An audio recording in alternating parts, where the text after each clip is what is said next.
Bismillahirrahmanirrahim. Assalamualaikum warahmatullahi wabarakatuh.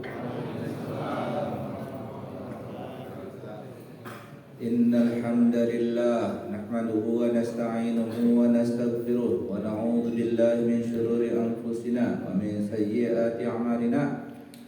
Man yahdihillahu fala mudilla lahu wa man yudlilhu fala hadiya lahu. Asyhadu an la ilaha illallah wahdahu la syarika lahu wa asyhadu anna Muhammadan 'abduhu wa rasuluhu la nabiyya ba'dahu. Allahumma salli wa sallim wa barik ala nabiyyina Muhammadin wa ala alihi wa sahbihi man walahu, amma ba'd.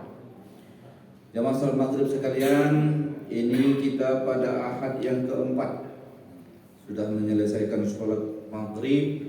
Kita tetap meneruskan berada di masjid ini untuk maksud mendekatkan diri kepada Allah. Maka masuklah dalam amal i'tikaf, dalam rangka menuntut ilmu. Maka masuklah kita dalam berita yang disampaikan dalam hadis, orang yang berkumpul di masjid mempelajari ajaran Allah, maka Allah berikan kepada mereka sakinah dan rahmah, disertakan dengan mereka para malaikat, disebut-sebut mereka di sisi Allah dengan kebaikan.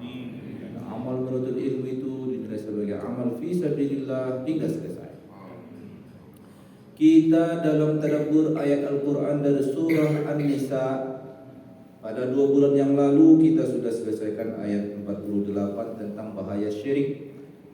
Dan berikut ini ayat-ayat berikut ini nih adalah sindiran-sindiran kepada ahlul kitab, yaitu ayat 49 dan seterusnya. A'udzu billahi minasyaitonir rajim. Bismillahirrahmanirrahim. Alam tara ilal ladzina yuzakkuna anfusahum balillahu yuzakki man yasha wa la yuzlamuna fatila. Unzur kaifa yaftaruna 'ala Allahil kadhib wa kafa bihi ithman mubina. Alam tara ilal ladzina utu nasiban minal kitabi yu'minuna bil jibti wat taghuti wa yaquluna lil ladzina kafaru haula'i ahda minal ladzina amanu sabila. Ulaika alladzina la'anahumullah wa may yal'anillahu falan tajida lahu nasira. Am lahum nasibun minal mulki fa idzal la yutunan nasa naqira. Ini ayat 49. Sindiran Allah kepada orang ahlul kitab. Mereka disebut di situ adalah orang-orang yang membersihkan diri. Tidakkah engkau perhatikan Muhammad, orang-orang yang menganggap diri mereka bersih? Yuzakkuna anfusahum. Sindiran ini dalam berbagai data tafsir dari para tabi'in, para sahabat dan para tabi'in, ayat ini jelas, enggak ada khilaf para ulama, para ahli ilmu. Kesaksian ayat ini menyindir orang Yahudi, enggak yang lain. Cuma ya walaupun ayat ini menyindir orang Yahudi, ya, walaupun ayat ini menyindir orang Yahudi, tapi kita tetap harus mengambil pelajaran darinya. Walaupun ayat-ayat itu sindiran untuk orang Yahudi. Apa sih sikap orang Yahudi yang menganggap diri mereka ini bersih? Antara lain, statement mereka mengatakan bahwa di dalam Al-Quran dikatakan orang Yahudi itu berkata, mereka tidak akan masuk neraka. Kalaupun kami masuk neraka, paling cuma sebentar saja. Terus ada juga pemahaman mereka tentang mereka menjadikan anak-anak menjadi imam dalam sholat. Karena menurut mereka anak-anak ini kan tak berdosa. Jadi kalau nanti yang jadi imam, kami pun ikut-ikutan nanti tak berdosa, karena kami menjadi makmumnya. Ada juga pikiran mereka seperti itu. Jadi karena ajaran agama ini sudah ada di tengah Yahudi. Jadi Allah menurunkan wahyu ini kepada Nabi Muhammad menyindir mereka itu. Orang-orang yang membersihkan diri mereka. Ada orang bersih, ada, yaitu orang yang Allah bersihkan. Itu balillahu yuzakki man yasha. Allah lah yang membersihkan siapa yang Dia kehendaki. Allah yang membersihkan siapa yang Dia kehendaki. Jadi artinya Siapa yang Allah membersihkan siapa? Seperti para nabinya. Para nabi itu disebut maksum. Kita, keimanan kita nih, ya, keimanan kita Ahlussunnah wal Jamaah, keimanan kita tentang para nabi, kita itu mengimani bahwa para nabi itu maksum. Maksum artinya mereka tidak pernah berdosa. Artinya bersih mereka. Allah jaga kebersihan mereka. Itulah keyakinan kita tentang para nabi. Sehingga para nabi itulah yang menjadi ikutan umatnya. Karena Allah telah membersihkan mereka. Karena kalau misalnya kalau kita berpikir para nabi itu seperti kita berdosa, maka ada alasan sebagian orang mengatakan, ngapain aku ngikutin dia? Dia kan berdosa juga. Misalnya kan gitu. Ada alasan orang nanti mengatakan, ngapain dia kita ikuti? Dia ngajak kita kebaikan, dia juga berdosa. Ngapain juga kita ngikutin orang yang berdosa? Jadi akidah Ahlussunnah wal Jamaah itu berbasiskan bahwa semua para nabi itu bersih. Nah, itu maksum. Maksum itu artinya Allah jaga, ya, Allah jaga mereka dari perbuatan dosa sehingga tidak terjadi dalam tindakan mereka sebuah perbuatan dosa. Itu ya keyakinan kita nih sebagai Ahlussunnah wal Jamaah. Allah kalau dalam pengadilan ini wala yuzlamuna fatila. Orang-orang ini kalau nanti tiba di pengadilan Allah, tak ada satu orang pun yang akan mengalami dizalimi. Ini berita ayat 49 itu. Fatil, kata fatil adalah sebutan untuk sesuatu bagian terkecil dari biji kurma.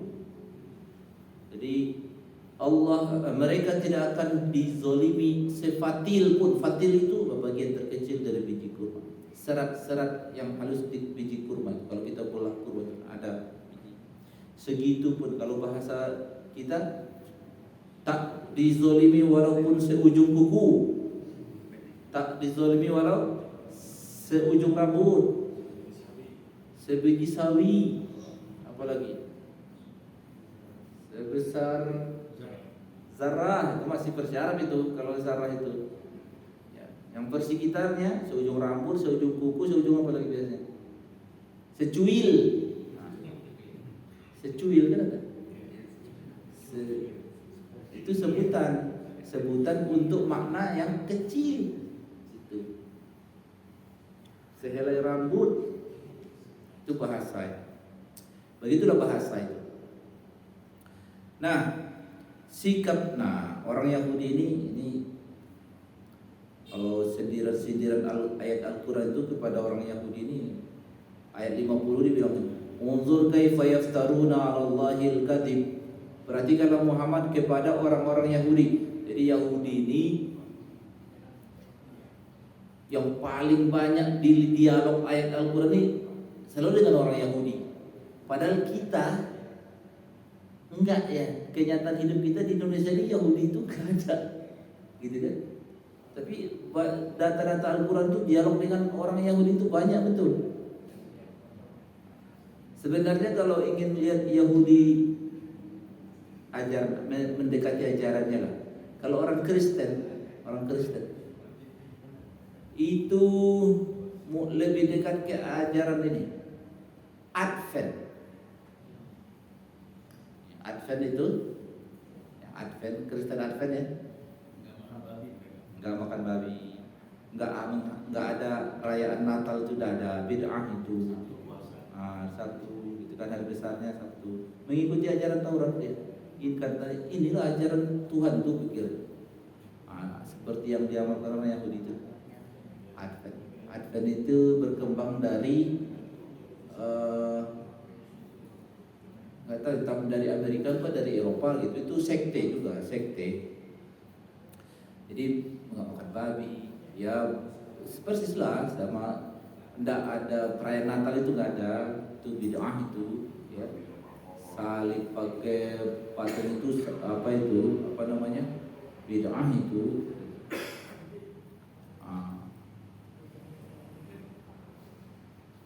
Jadi doktrin-doktrin Yahudi itu beda-beda fitrah. Cuma kan kita nggak nemu komunitasnya. Kalau komunitas Yahudi itu kan menumpunya di dua wilayah lah di dunia ini.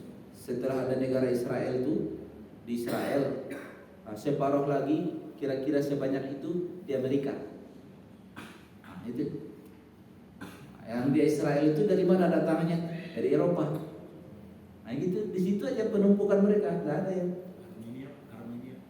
Nggak banyak lah. Armenia itu negeri Kristen dulu kan. Pokoknya kalau negeri Kristen, Yahudi ke inilah, ke tersingkir karena dendam kesumat mereka. Iya, orang kafir lah pula bagi orang Kristen Yahudi itu kan. Pembunuh Nabi Isa pula. Nah, jadi paling tidak ya, kita walaupun nggak ada berinteraksi dengan Yahudi, ya paling tidak dari narasi-narasi ayat-ayat Al-Quran ini tahu lah kita, oh kayak gitu, oh kelakuan Yahudi itu kayak gitu. Tapi gini ya, kalau membaca Yahudi di Al-Quran itu, jangan kita lihat Yahudi sekarang ya. Kadang udah berubah juga sektenya itu dengan Yahudi yang sekarang, dengan Yahudi yang ada di Madinah itu. Nggak ada yang persis sektenya sebenarnya. Misalnya kalau kita ke Israel, sekte yang di Israel yang mayoritas itu, sekte itu nggak yang dijumpai Nabi Muhammad pada saat di mana? Enggak, beda gitu. Karena itu tadi ajaran doktrin-doktrin itu ada beda-beda. Jadi kalau di dalam penelusuran ini Yahudi yang menetap di Madinah sekian ratus tahun sampai kedatangan Nabi Muhammad ini, berlanjutnya kemana nih Yahudinya? Enggak diketahui kemana, karena banyak juga yang masuk Islam kan. Akhirnya banyak mereka yang masuk Islam. Kalau mereka sudah masuk Islam, enggak ada lagi identitas Yahudinya, enggak perlu. Lagi mereka juga sudah berbahasa Arab selama di Madinah itu. Banyak Islam. Salah satunya yang Islam itu kan istri Rasul bernama Sofia, anak kiai besarnya di putri kiai besarnya di Khaybar. Khaybar itu nggak berapa jauh dari Madinah sebelah utara. Jadi banyak masuk Islam. Jadi kalau ditelusuri Yahudinya itu di mana itu sekarang? Karena di zaman itu Yahudi yang ada di Palestina, ya, Yahudi yang sudah pindah ke Mesir zaman itu, Yahudi yang ada di Irak, beda sekte. Sekte itu maksudnya kalau kita mirip mazhabnya, mazhab. Jadi berbeda-bedanya pemahaman umat Bani Israel itu pun itu banyak lagi doktrin-doktrin. Jadi salah satunya dalam keyakinan itu tadi kan, itu kan keyakinan itu anak kecil yang menjadikan imam. Berarti itu menurut keterangan para sahabat memang kayak gitulah kelakuan orang tuh.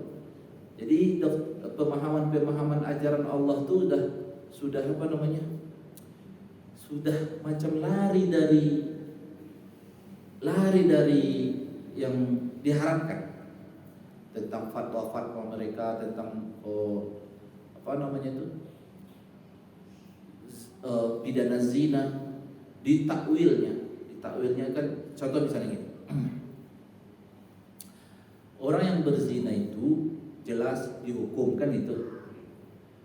Jadi akan ada hadisnya, kalau ada orang yang melakukan pidana zina itu orang kere, ya level sosialnya nggak berpengaruh lah, orang-orang bawah, itu mereka terapkan hukuman rajam atau cambuk 100 kali kalau belum menikah.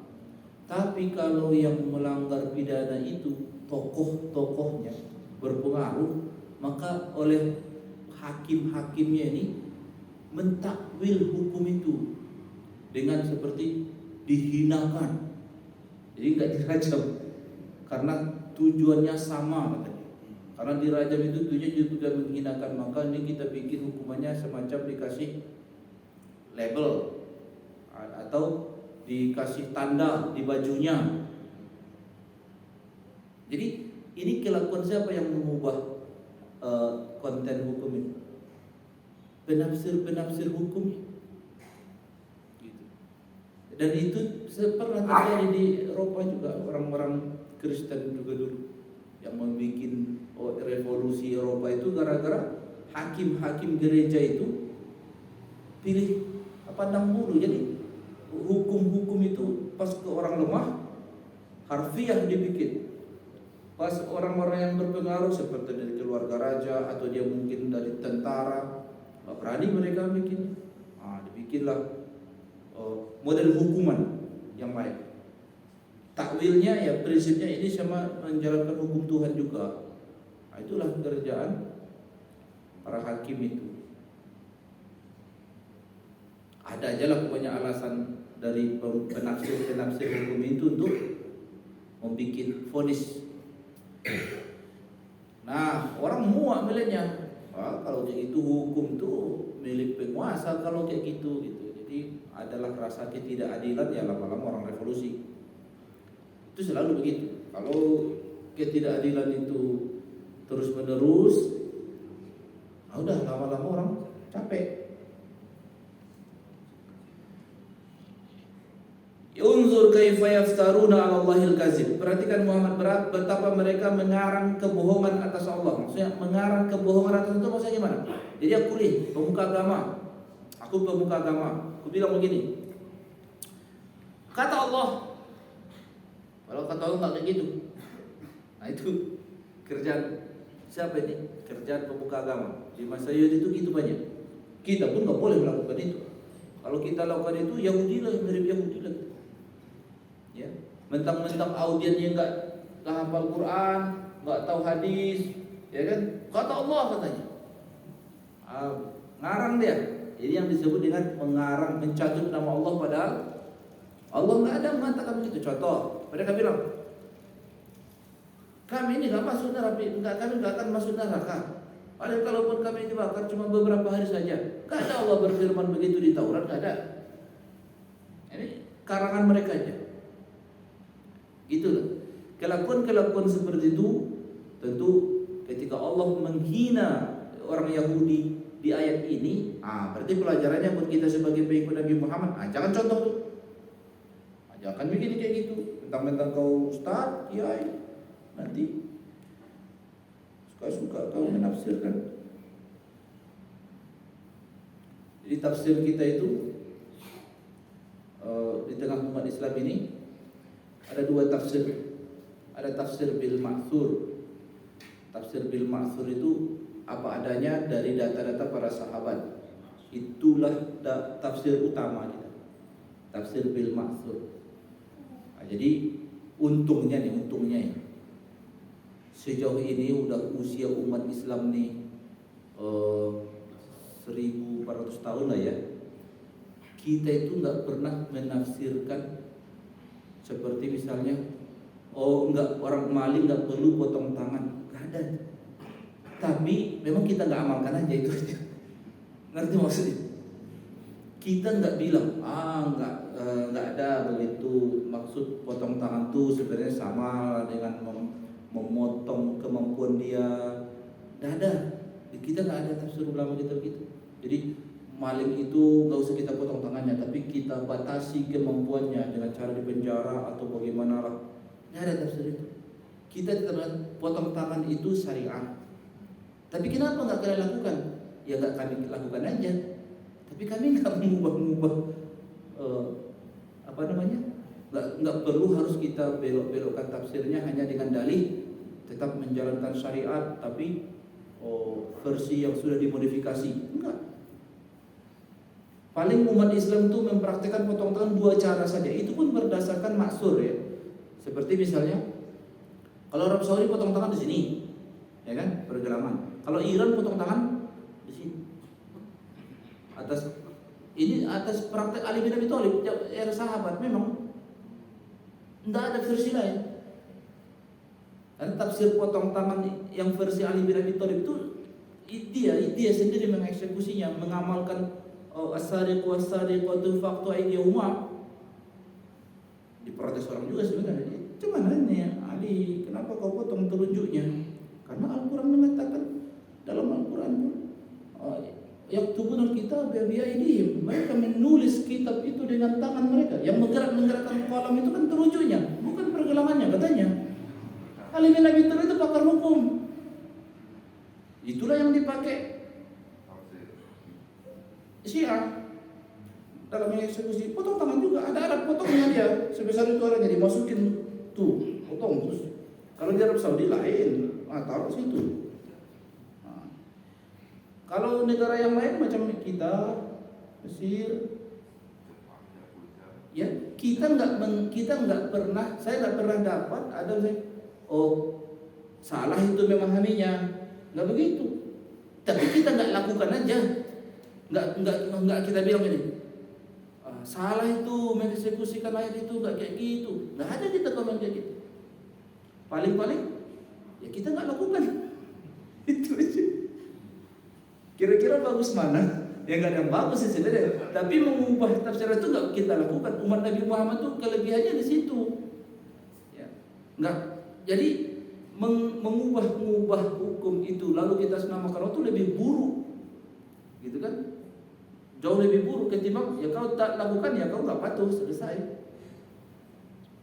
Yang kita bagian yang nggak patuhnya aja, ya kan? Tapi kita nggak mau membuat keterangan ya salah itu udah jadul itu model-model potong tangan kita bisa tafsirkan dengan versi yang lebih modern. Kita lakukan itu. Mesir aja nggak melakukan itu alasannya bukan karena misalnya standar apa kata ulama-ulama di Mesir. Kenapa Mesir tidak menjalankan potong tangan? Padahal secara umur negara itu kaum musliminnya hampir sama tua lah dengan Arab Saudi misalnya. Kata ulamanya, kami kehilangan ini alasan. Kami kehilangan mujtahid mutlak. Jadi kami tidak merasa pede. Maksudnya gini, hukum itu hak, potong tangan berat, memancung orang itu hak. Tapi kami di Mesir ini, kami tidak punya mujtahid sekelas di era sahabat dulu. Jadi lebih kepada apa dia? Tahu diri. Karena ini terkait masalah nyawa orang, tubuh orang. Jadi kami nggak ada fatwa mengatakan udah jadul itu nggak ada. Hanya mengatakan nggak level kami, paling gitu. Kami yakin ini ajaran Allah, kami yakin ini hukum Allah. Kami nggak ada mujtahid itu sekelas hakim agungnya loh, yang mau mengambil tanggung jawab untuk itu. Lebih ke situ aja. Jadi nggak dikiri hukum itu benar adanya, termasuk hukum rajam. Kalau Arab Saudi, ya kami ada mustahid ya udah eksekusi sudah. Di Iran juga gitu. Nah ini alhamdulillah. Jadi menjadi umat Nabi Muhammad itu ya mungkin ini jelas juga ada sabda Rasul kan, tidak akan pernah umatku itu bersepakat untuk hal yang salah. Tidak akan pernah umat Nabi Muhammad itu bersepakat untuk hal yang salah. Itulah ciri khas umatnya. Artinya berarti umat Nabi Isa bisa bersepakat mereka untuk yang salah. Contohnya apa? Tafsir tentang Trinitas. Bersepakat mereka untuk hal yang salah. Itu. Nabi Muhammad bilang, jaminan dari Rasulullah, umatku tidak akan bersepakat untuk hal yang salah. Sejauh ini Nabi Muhammad, walaupun Nabi Muhammad itu mulia, ya kan? Mulia. Kita tidak mengangkatnya melebihi kadarnya. Nah, itu yang kelemahan umat Nabi Isa kan? Diangkat mereka sosok Nabi Isa melebihi kadarnya sebagai manusia, lalu dibilang anak Tuhan, atau dibilang titisan Tuhan, atau dibilang jelmaan Tuhan, bentuknya manusia, sesungguhnya intinya itu Tuhan dia itu. Yang kita lihat itu aja bentuknya manusia, tapi sebenarnya dia Tuhan. Kayak gitu tafsir itu, bersepakat tuh, awet pula keyakinan itu sampai sekarang. Kita nggak sampai ke situ. Paling-paling bagaimana posisi kita? Tak ada pernyataan kita melebihi Muhammadun abduhu wa rasuluhu. Muhammad adalah hamba Allah dan utusan Allah. Paling kita tambah habibuhu wa sofiyuhu wa khaliluhu. Nah itu masalah pemanis inilah ujian kepada Nabi Muhammad. Kita memuji Nabi Muhammad sekedar batasan beliau sebagai hamba Allah terbaik, ya, nggak berlebihan. Nah, dalam hal memuji orang ini, bagaimana hukumnya? Karena tadi cerita tentang orang membersihkan diri ini kan, boleh nggak kita memuji orang? Boleh memuji orang. Memang ada hadisnya, Rasulullah ada mendengar seseorang dipujinya kawannya, terus Nabi komen, kawannya membunuh kawan kau. Ternyata pujian itu over, berlebihan. Tapi faktanya para sahabat saling memuji, gitu kan? Nabi Muhammad memuji Abu Bakar, gitu. Nabi Muhammad memuji Umar, Nabi Muhammad memuji Utsman. Artinya memang ada data Nabi menegur pujian tertentu kan, tapi faktanya juga Nabi memuji sahabatnya. Nah, lalu para guru-guru, ya para ulama-ulama memberikan, ketika mereka pertemukan data-data itu, yang satu Nabi marah sama orang yang memuji, satu data Nabi memuji sahabatnya. Lalu diambil pelajaran, apalah maksudnya? Karena kita begini prinsip kita, data baik Al-Quran atau hadis, ya, keyakinan kita itu tidak mungkin kontroversial, gak mungkin. Itu keyakinan kita tuh, bahwa data Al-Quran dan data hadis tidak mungkin kontroversial. Maka pasti ada maksud. Ketika Nabi bilang begitu menegur orang memuji itu pasti ada maksudnya. Ketika Nabi memuji sahabatnya pasti ada maksudnya. Nah, jadi kalau mengarah kepada pujian itu membuat orang lupa diri, atau nanti dia menjadi sombong, atau mungkin dia nanti lupa diri kan, nah, berarti pujian itu buruk, tak boleh. Tapi kalau kita puji anak soleh, pujilah. Kalau memang maksudnya supaya dia terbentuk di jiwanya, aku harus tersugesti menjadi orang soleh, gitu kan. Anak ganteng katanya kan, ayah ganteng sayang, itu pun memuji lah itu. Istri soleh, bapak-bapak yang soleh, gitu kan. Iya, memuji istrinya. Suamiku yang soleh. Nah, itu, jadi memuji itu boleh. Madah, ya, madah. Memuji Nabi Muhammad boleh.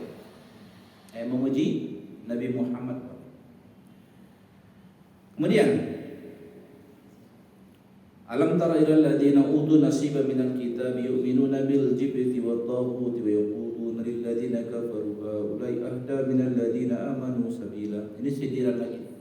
Sindiran kelakuan orang Yahudi. Jadi orang Yahudi itu benci betul mereka sama Nabi Muhammad. Kok bisa benci betul mereka sana? Padahal mereka lihat tanda-tanda kenabian Nabi Muhammad itu jelas bahwa inilah yang mereka tunggu-tunggu selama ini. Sudah hampir 2000 tahun mereka menunggunya. Hampir 2000 tahun. Sepanjang sejarah kaum Yahudi Bani Israel, inilah yang selalu mereka ceritakan sepanjang pengajian, membuka pengajian. Sampai sekarang kalau membuka pengajian, kita menunggu Nabi yang terakhir. Sampai sekarang. Sudah 1400 tahun pula setelah Nabi kan? Belum tiba-tiba juga. Padahal mereka semacam bermubahalah itu. Nanti waktu sebelum Nabi Muhammad ini nih sebelum Nabi Muhammad hadir. Kalau ada konflik, terjadi perang antara orang Yahudi sama orang musyrik, apalah kata orang Yahudi? Kami akan ditolong Tuhan. Gitu. Kami akan ditolong Tuhan dan kami akan didatangkan kepada kami penakluk dunia ini. Gitu. Nah, membawa ajaran Tuhan ke seluruh dunia gitu. Bangga betul mereka itu. Demi jadi dalam mubahalah mereka, ya Allah, jadi berwasilah atau wasilah. Berwasilah itu, ya Allah, demi utusan Tuhan terakhir yang Engkau janjikan, menangkan kami. Nabi Muhammad dulu datang tuh. Biasa tuh dalam ucapan mereka, demi utusan Tuhan yang terakhir yang Engkau janjikan, menangkan kami. Menanglah mereka melawan orang musyrik itu. Yakin mereka ada utusan Tuhan terakhir itu. Berwasilah mereka dengan pas datang kok tanda tanya valid ya, tapi kok bukan dari Bani Israel. Itu aja masalahnya. Aneh. Cara perawakannya, cara sholatnya, nasihat-nasihatnya, tausiah-tausiahnya. Jadi kalau orang-orang yang rajin baca Bible, orang-orang rajin baca Bible, dia mempelajari Bible itu, apalagi dia baca kitab Yesaya namanya. Yesaya itu ada nama kitab. Ilyasa kalau nggak salah namanya kalau versi kita. Yesaya itu Ilyasa. Yesaya itu banyak kali data-datanya itu mirip dengan hadis-hadis kita. Di situ dikutip tentang ya masalah sholat, masalah keberanian umat yang beriman, macam-macam banyak data-data itu. Jadi ketika mereka melihat Nabi Muhammad itu kesal betul kali, kok bisa gitu loh. Nah, karena Nabi Muhammad udah hijrah ke Madinah, makin dekat kan ke mereka Nabi Muhammad itu. Tapi kebencian itu tetap saja. Sampailah mereka mengorbankan idealisme mereka itu. Sebenarnya itu anti berhala mereka itu. Mereka itu anti berhala. Tapi karena mereka tahu orang Mekah benci betul sama Nabi Muhammad, jadi pergi mereka ke Mekah. Ditanya orang Mekah, gimana sebenarnya Muhammad itu? Mirip-mirip kayak kalian, kami lihat katanya. Ya kan? Sebenarnya yang betul siapa? Muhammad itu kami gitu. Kata pemuka-pemuka Yahudi, kalian ajarkan macam mana? Ya kami melayani peziarah Baitullah, kami kasih mereka minum, ya. Kami jaga bulan haram supaya kami jaga kehormatan bulan haram. Kamilah penjaga. Nah, kalau begitu baguslah kalian. Salah dia kalian. Gitu. Kalian yang betul kan? Ajaran Muhammad itu nggak betul tuh. Segitunya nih. Saking ingin mendapatkan koalisi ceritanya. Supaya berkoalisilah, supaya udah ya kalau nggak salah lah kalau memusuhi Muhammad tuh. Betul lah kalau kalian mengusir mereka tuh. Nah, masalahnya kami jadi repotnya di Madinah nih, biasanya segitu lah kelakuan. Yu'minuna bil jibti wa taghut wa yaquluna lil ladzina kafaru haula'i ahda minal ladzina amanu sabila. Tega mereka itu mengatakan orang-orang yang kalian ini warga kalian ini yang tetap mempertahankan tradisi ini yang bagus. Ini bagus dibanding orang-orang beriman itu. Kata pemuka-pemuka ini. Ini yang disebut di Huyai bin Akhtab namanya. Yahudi itu tokoh Huyai bin Akhtab. Dilaknat Allah lah mereka ini. Ulaika alladziina la'anahumullah wa may yal'anillahu falan tajid lahu nasira. Laknat Allah untuk mereka. Nah, laknat Allah itu apa maknanya? Laknat Allah itu adalah dijauhkan dari rahmat. Itulah laknat. Jadi laknat itu gak baik. Sebenarnya Nabi Muhammad itu ada hadisnya, aku diutus tidak sebagai orang pelaknat Nabi ya, tapi Allah melaknat hambanya. Terserah Allah kan hamba dia laknat. Tapi kita sih enggak. Kita enggak direkomendasikan melaknat itu. Karena meniru adab Nabi Muhammad SAW dalam hadisnya, saya diutus tidak sebagai pelaknat. Pernah Nabi ditegur, eh, gara-gara namanya kesal karena dicincang mereka. Beberapa sahabat yang dikirim untuk misi dakwah gitu kan, sampai sana dicincang orang, kesal betul, sampai berdoa-doa Nabi, hancurkan mereka ini kan. Sampai turun ayat, laisa alaika hudahum, bukan urusanmu Muhammad masalah mereka mau diapain, atau bisa saja Allah menunjuki mereka, gitu kan. Jadi sejak itu Nabi tidak lagi menyertakan laknat di dalam doa kunutnya. Jadi salah satu doa kunut itu, Nabi berkunut gara-gara sedih beliau atas tewasnya dai-dai yang dikirimnya itu. Ya, Allah menegur Nabi Muhammad, jangan, enggak kayak gitu Muhammad. Jadi berdakwah itu enggak pakai emosi-emosi gitu. Jadi Nabi melarang. Makanya kalau kisah, pernah aku bilang kan, kisah ibu Maryam Kundang itu enggak bagus tuh. Yang melaknat anaknya jadi batu itu, untungnya dongeng bukan hadis. Untungnya itu dongeng gitu kan. Tapi kalau berkali-kali mak tuh dia pikir itu keteladanan, nggak bagus. Tiba-tiba anaknya dikutuknya, nggak bagus. Mengata yang buruk nggak bagus. Bagus yang seperti ibunya Imam Sudes yang dalam cerita yang beredar dia kesal betul sama anaknya. Jadi Imam Sudes haram aja kau nanti katanya. Jadi pula. Nah, itu bagus kayak gitu.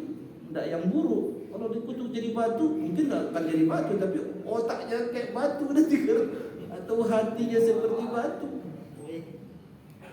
gitu kan? Jadi tetap laknat itu tidak bagian kita lah, nggak bagian kita hamba Allah nih. Biar itu wewenang Allah, itu wilayah Allah lah, melaknat hambanya, ya kan? Syaitan, ya, syaitan dilaknat oleh Allah, betul.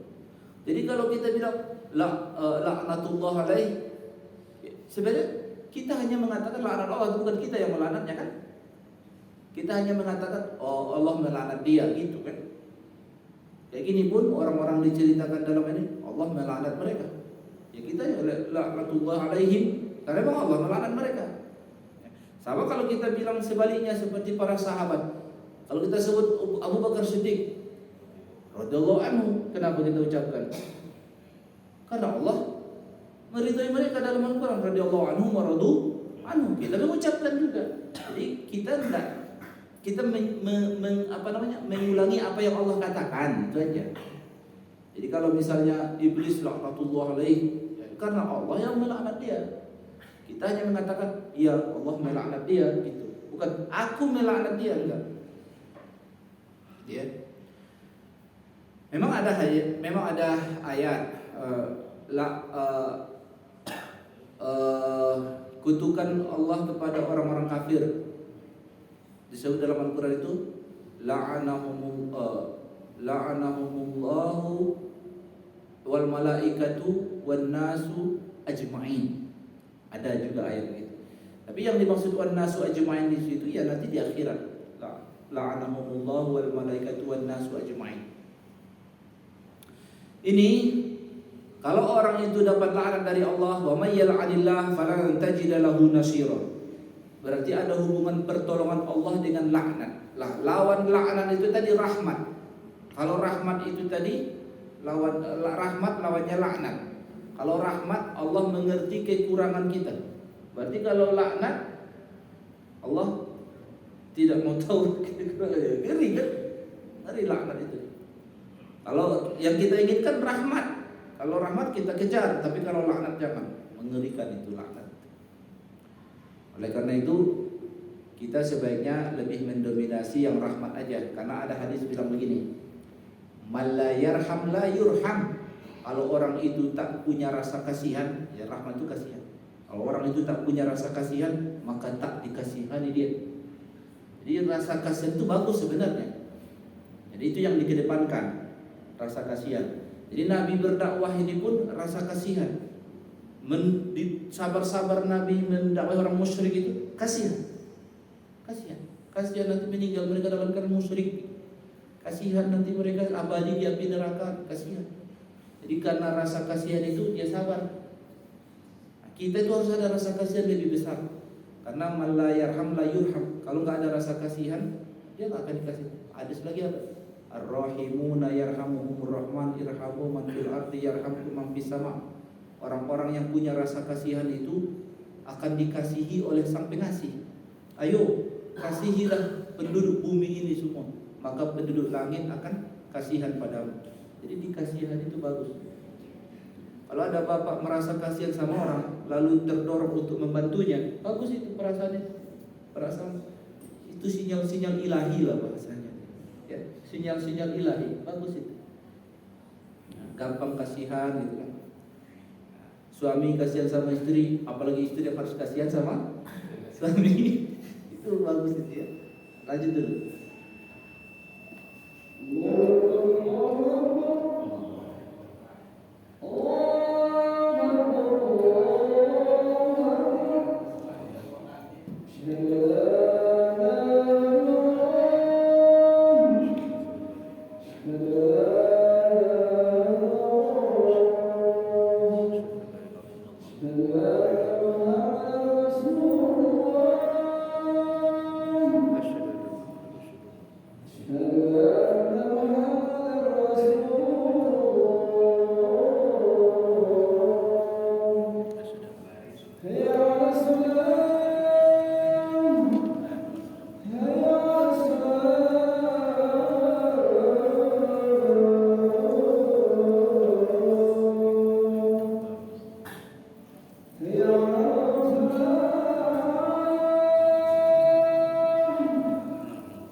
Bismillahirrahmanirrahim. Nah, laknat lawannya rahmat. Dan ada ayat yang sangat penting yang diberitakan oleh Allah kepada Nabi Muhammad. Wa ma arsalnaka illa rahmatan lil alamin. Jadi Allah menyampaikan kepada Nabi Muhammad, "Hei Muhammad, kami mengutusmu itu adalah sebagai bentuk kasihan Allah untuk semua manusia." Jadi Allah kasihan sama manusia yang banyaknya. Bentuk kasihan Allah itu diwujudkan berupa dikirimnya utusan Allah yang untuk disampaikanlah jalan Allah ini, supaya sampailah ke seluruh manusia jalan Allah ini. Karena kasihan Allah sama hamba-hambanya. Nah, tiba-tiba hamba ini banyak melawan. Nah, itu pula buruknya para hamba ini. Sejauh ini walaupun penduduk bumi katanya sampai 8 miliar, yang percaya Nabi Muhammad itu utusan Tuhan, yang membawa kasih Allah ini cuma 1,5 miliar lebih dikit. Nah, itulah.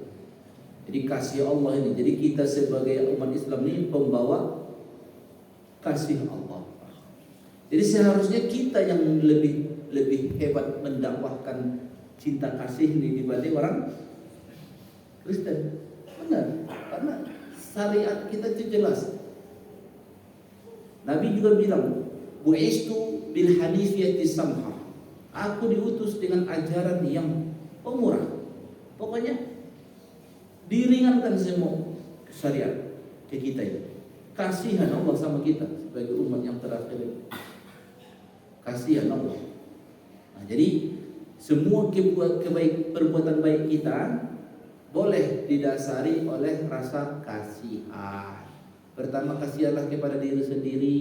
Kasihan, kau kebayang masuk neraka, mau enggak kan? Kasihanlah sama dirimu, maka jadi orang baiklah.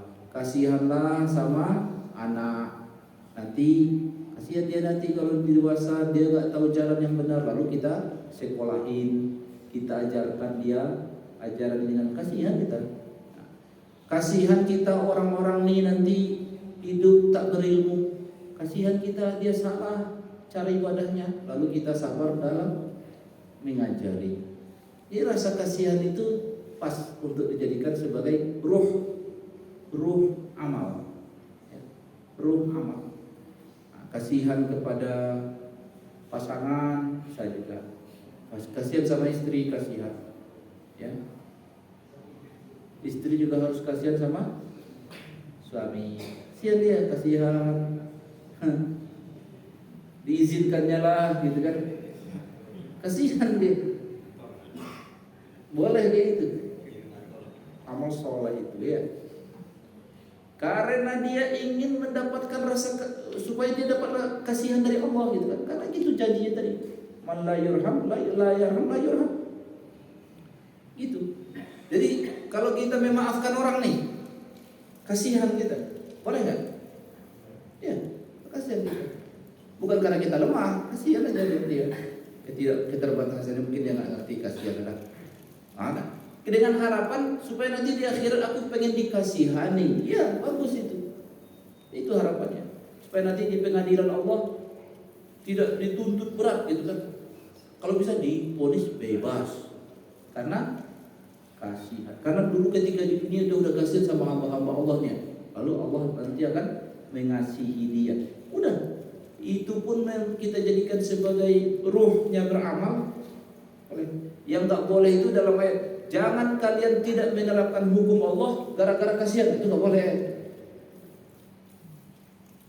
La ta'khudhukum ra'fatun fi dinillah, jangan. Jadi ayat pidana zina itu, jangan gara-gara rasa kasihan kalian hukum Allah enggak tegakkan. Itu enggak tempatnya kasihan yang itu. Jadi kasihan yang Allah. Kalau gara kasihan gak usah dihukum, Nabi pun gak melakukannya, tetap dieksekusinya. Ibu-ibu itu yang dari perempuan Al-Ghamidiyah itu dirajam.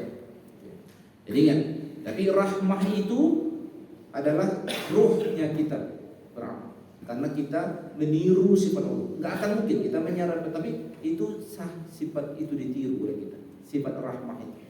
Dan rahmah itu adalah mengerti kekurangan. Itulah rahmah itu. Makanya disebut katanya kasih mengerti kekurangan. Itulah rahmah itu. Alhamdulillahirabbil alamin. Baik, insyaallah kita lihat nanti pada ayat-ayat berikutnya dari surah An-Nisa. Kita sudahi dengan kafaratul majlis. Subhanakallahumma wa bihamdika asyhadu an la ilaha illa anta astaghfiruka wa atubu ilaik. Assalamualaikum warahmatullahi wabarakatuh.